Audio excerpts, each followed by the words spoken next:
show. As you can see, the iron signing at the back, and we have a fan here that had a very special moment with Lee. And can you say your name, please? Kayvon.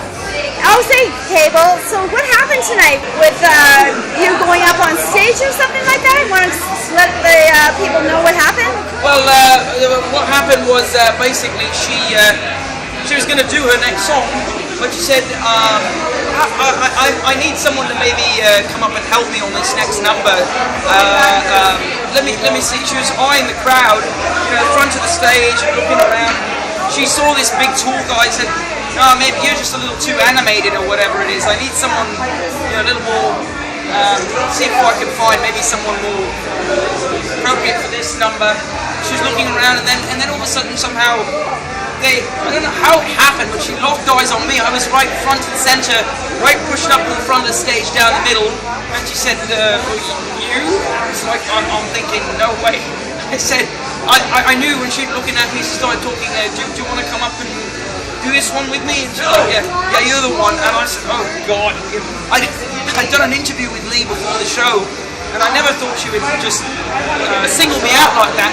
And then next thing you know, she asked me to come up, said, "You're going to be my go-go dancer." And I'm like, oh God. I said, I expended so much energy already through, 3/4 of the way through the show, and she pulls me up for the encore, whatever it is. What you do to my body. And basically I get up there, and this is like one of her signature songs, and I go, this is one of the most sexually suggestive songs too.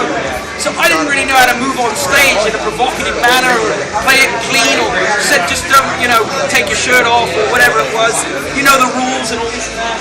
She basically gave me a little bit of a briefing, and then she basically gave me the microphone. "Can you please tell us your name?"